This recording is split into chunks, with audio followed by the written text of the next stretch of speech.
Assalamualaikum warahmatullahi wabarakatuh. Perkenalkan, nama saya Rani Anggraini dengan NPM 20010101042. Saya dari Prodi Pendidikan Agama Islam kelas B.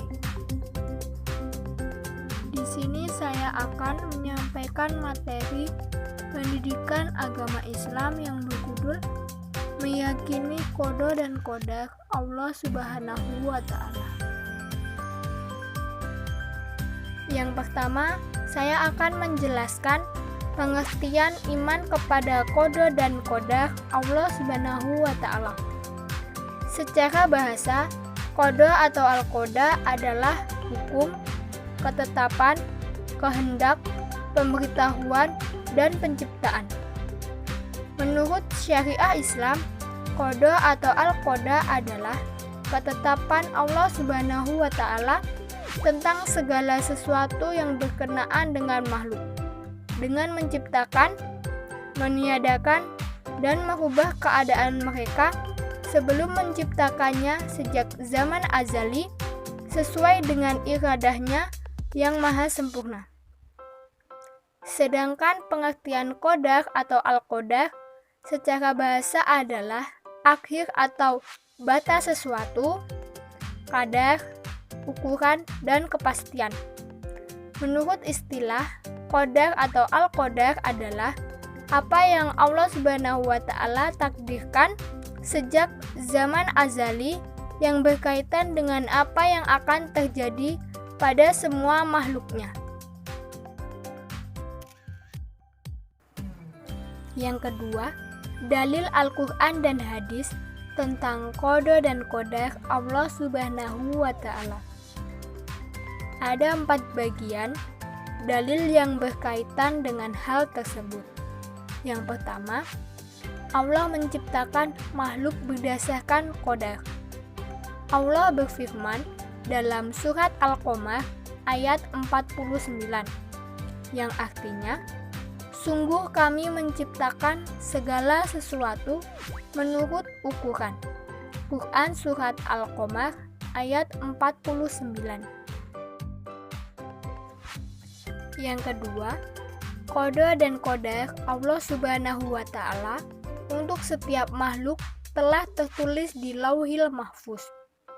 Allah berfirman dalam surat Al-Hadid ayat 22.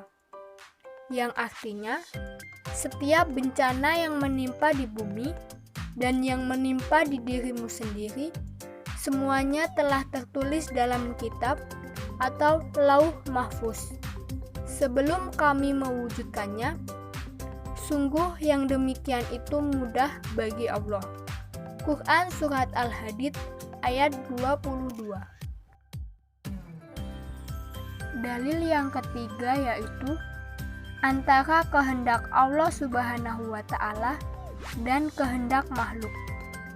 Allah berfirman dalam surat At-Takwir ayat 28-29 yang artinya, yaitu bagi siapa di antara kamu yang menghendaki menempuh jalan yang lurus, dan kamu tidak dapat menghendaki atau menempuh jalan itu kecuali apabila dikehendaki Allah, Tuhan seluruh alam. Quran Surat At-Takwir ayat 28 sampai ayat 29. Yang ketiga, saya akan menjelaskan tentang hubungan Qada dan Qadar Allah Subhanahu wa Ta'ala. Qada dan Qadar adalah merupakan hak Allah. Akan tetapi, Qada dan Qadar Allah Subhanahu wa Ta'ala akan berhubungan dengan manusia yang diberikan akal pikiran dan kekuatan berusaha.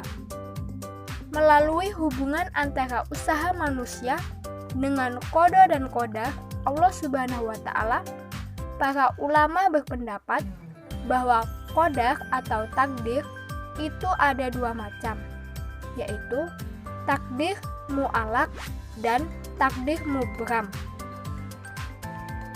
Takdir mu'allaq adalah takdir yang menjadi kaitannya dengan usaha atau ikhtiar manusia. Artinya, usaha atau ikhtiar manusia mempunyai pengaruh terhadap takdir, sehingga usaha manusia mendatangkan hasil seperti yang dicita-citakan oleh manusia. Takdir mubham adalah takdir yang terjadi pada diri manusia dan tidak dapat diusahakan atau tidak dapat diubah melalui usaha manusia. Artinya, usaha manusia sudah tidak dapat lagi berpengaruh terhadap qada dan qadar Allah Subhanahu wa Ta'ala. Yang terakhir yaitu sikap manusia terhadap qada dan qadar Allah Subhanahu wa Ta'ala. Apabila qada dan qadar Allah Subhanahu wa Ta'ala bersifat positif, berupa nikmat yang dapat mendatangkan kesenangan dan kebahagiaan, manusia tidak boleh sombong. Sebaliknya, harus senantiasa bersyukur kepada Allah Subhanahu wa Ta'ala. Bentuk bersyukur adalah dengan menambah ketaatan dan takwa kepada Allah.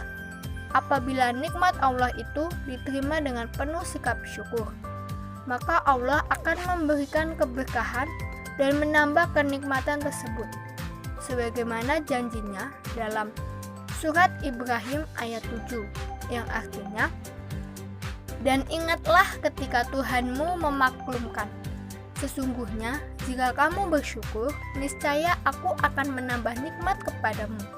Tetapi jika kamu mengingkari nikmatku, maka pasti azabku sangat pedih." Quran Surat Ibrahim ayat 7. Apabila qada dan qadar Allah Subhanahu wa Ta'ala bersifat negatif, seperti mendatangkan kesedihan, sakit, kurang beruntung, kurang rezeki, kurang sukses, dan musibah lainnya, harus tetap diterima dengan sifat positif. Karena dibalik sesuatu yang menurut manusia kurang memberikan keberuntungan, tetapi pasti memberikan hikmah yang positif. Hanya saja manusia tidak mengetahui dibalik semua yang terjadi, sehingga sikap yang seharusnya ditumbuh kembangkan oleh umat Islam adalah sifat positif dan sabar terhadap semua yang terjadi, sehingga menjadi bentuk kebaikan. Nabi Muhammad SAW bersabda dalam hadis riwayat berikut, yang artinya, Syuhaib berkata, Rasulullah SAW bersabda, amat dikagumi sifat orang mukmin itu. Sesungguhnya semua perihalnya baik dan itu tidak dimiliki seorang pun selain orang mukmin. Apabila ia tertimpa kesenangan, ia bersyukur, dan syukur itu baik baginya. Dan apabila ia tertimpa musibah, ia bersyukur, dan sabar itu baik baginya. Hadis riwayat Muslim. Mungkin itu tadi yang dapat saya sampaikan. Kurang dan lebihnya saya mohon maaf. Saya akhiri. Wassalamualaikum warahmatullahi wabarakatuh.